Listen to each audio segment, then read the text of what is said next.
బాబాయ్ దెబ్బలకు తాలేకున్నా కదా నేను వద్దగా వచ్చి నన్నే కూర్తావా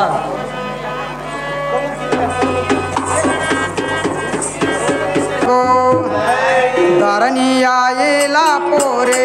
దాముని సాక్షిగా ధరణియాయిలా పోరే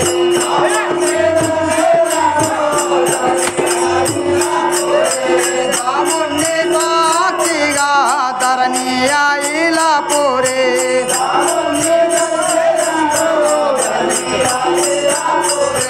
వీరంజనేయుల నమ్మే హతమోనారించేదాను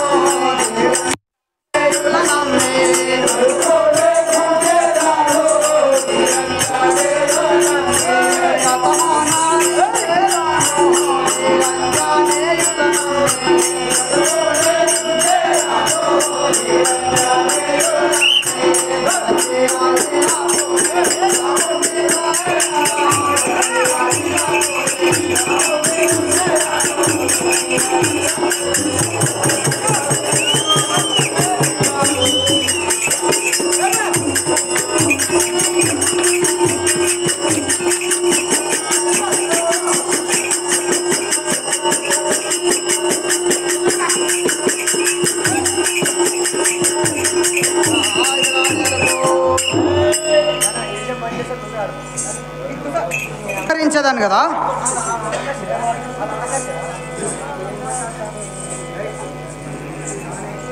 జయ రాంజలకు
కైలాసవాస,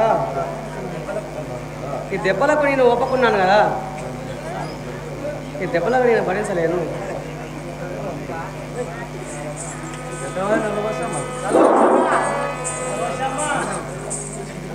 అక్కను కావాలి, అక్కను తీసుకురమ్మంటే ఆ శంకరుడు భూలోకానికి వచ్చి ఆ శంకరుడిని రాకడ చూసి ఆ నల్లపోషమ్మ మాదిగి వేషం ధరించుకొని ఆ దారిలో వడ్డము నిలబడి అప్పుడు ఆ శంకరుడు, అమ్మ ఇక్కడ నల్లని తేజము నయముగా ఉన్నావు, జగజగా మెరుస్తున్నావు, నువ్వు ఎవరు అంటే నాకు మాత్రం తల్లిదండ్రులు లేరు, మరి నేను ఇక్కడ పశువుల కాపరిని, పశువులను మేపుతున్నానంటే అమ్మ మా దగ్గరికి వస్తావా, నీకు అన్నము పెట్టేదను, నా బిడ్డ ఎర్రపోషమ్మ తోని ఆడుకోవటానికి నా బిడ్డ ఎర్రపోషమ్మ కోరిక తీర్చమంటే సరే స్వామి నువ్వు చెప్పినట్లుగానే నీ ఎండికొండకు వచ్చి నీ బిడ్డ ఎర్రపోషమ్మ కోరిక నెరవేరుస్తానని ఆ శంకరుడు వెంబడి పెట్టుకొని ఆ ఎండికొండ పట్టణానికి పోయి, బిడ్డ ఎర్రపోషమ్మ నీకు ఆడుకోవటానికి అక్కడిని తెచ్చినాను, మీరిద్దరు పోయి ఈ గోవులను మేపుకొని రండి అని ఆ శంకరుడు సెలవిచ్చినంతలో ఇద్దరు పోయి ఆ గోవులను మేపుకొని అక్కడ ఆటపాటలు ఆడి, చెల్లెలా ఎర్రపోసమ్మ మనం ఇక్కడ ఆటలాడుకున్నాము, పెయ్యంతా చెమట పోసినది, మనం ఆ నదిలో మునుగుదామని ఆ ఇద్దరు ఆ యొక్క గంగా నదిలో మునిగి, చెల్లెలా ఎర్రపోసమ్మ అక్కడ పోయి ఆ గోవులన్నీ చేనులోనే పడ్డాయి, కొట్టుకోరాపంటే నువ్వు అద్దెకొచ్చిన దానవు, నీకు కూటికి గతి లేక నా ఇంటికి వచ్చినావు, నువ్వు నాకు పనులు చెప్తావా, నీవే కొట్టుకరా పని ఆ ఎర్రపోసమ్మ అంటే, నేను ఎంతైనా పెద్దదానను, నేను చెప్పిన పని నువ్వు చేయాలంటే ఆ ఎర్రపోసమ్మ ఏమంటారంటే, కూటికి గతి లేక నా ఇంటికి వచ్చిన దానవు నువ్వే కొట్టుకరా అని మాటకు మాట ఇద్దరు పీకులాడుకొని అఘోరమైన దెబ్బలు కొట్టుకున్నారు. ఆ నల్లపోసమ్మ ఆ ఎర్రపోసమ్మకు బాగా దెబ్బలు కొట్టి ఆ గోవులన్నీ మాయం చేసేసినది. నీ తండ్రి శంకరుడికి చెప్పుకపో అని ఆ ఎర్రపోసమ్మ ఆ నల్లపోసమ్మ ఎర్రపోసమ్మకు చెప్పినంతలో ఆ ఎర్రపోసమ్మ ఏడ్చుకుంటూ తన తండ్రి శంకరుని వద్దకు పోయినది. ఇప్పుడు ఆ నల్లపోసమ్మ శంకరునికి బాధ పెట్టుట, ఇల్లు కట్టుకుందో బొమ్మారిల్లు కట్టుకుందో,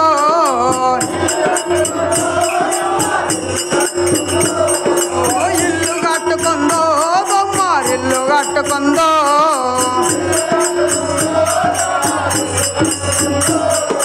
చిన్నగా నాడు 3 గదాల ఇల్లు కట్టుకుందో,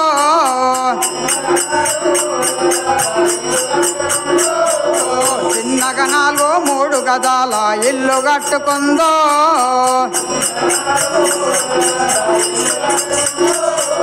వెలిగే లేదమ్మా ఇంటికి వెలిగే లేదమ్మా,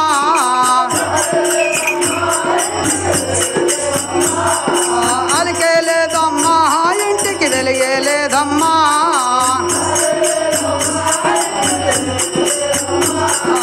ఎర్ర పచ్చనే ముగ్గులు వేసదానో,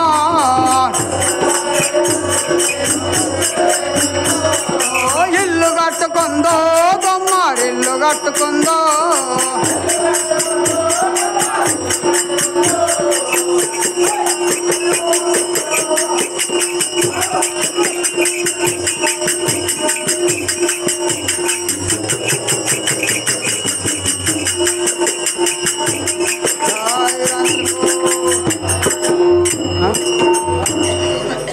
కురుపులు పుట్టింతో గడగడ గడ్డలుగా వింతో,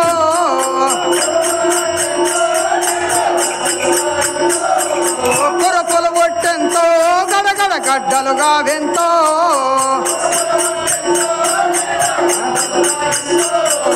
తల్లడిల్లగా తండ్రి శంకరునికి జ్వరములు తెప్పింతో,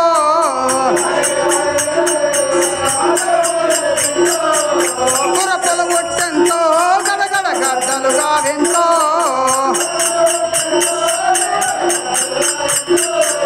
ఇల్లు కట్టుకుందో బొమ్మారిల్లు కట్టుకుందో,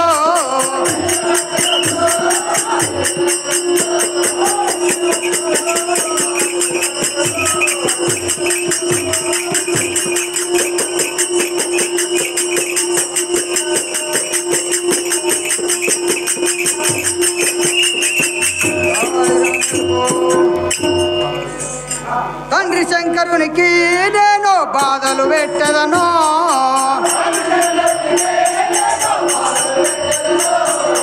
తండ్రి శంకరునికి నేను బాధలు పెట్టదను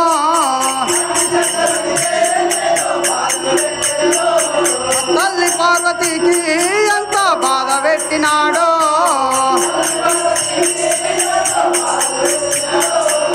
తల్లి పార్వతికి ఎంత బాధ పెట్టినాడో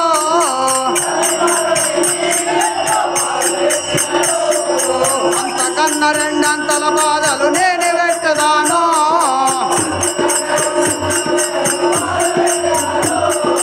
అంతకన్నా రెండంతల బాధలు నేను పెట్టదాను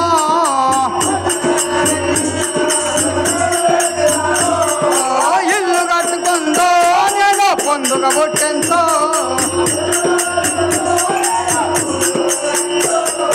భుజమ్మ గడ్డలను నేను పొందుగ పుట్టెంతో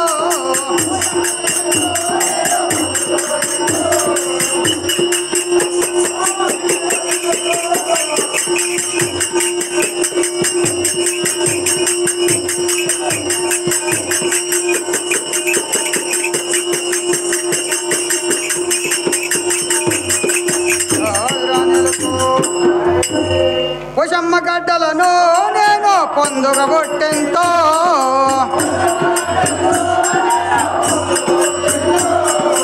ఇల్లు కట్టుకుందో దొమ్మారిల్లు కట్టుకుందో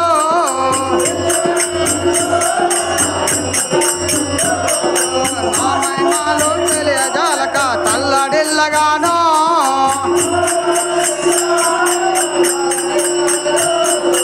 నా మహిమాలు తెలియజాలక తల్లడిల్లగానో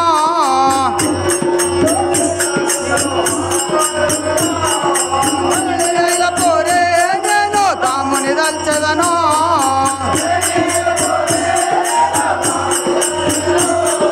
ధరణి అయిల పోరే నేను తాముని దల్చెదను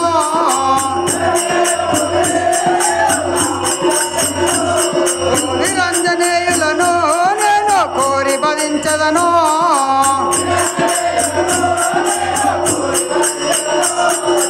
ఇల్లు కట్టుకుందో దొమ్మారిల్లు కట్టుకుందో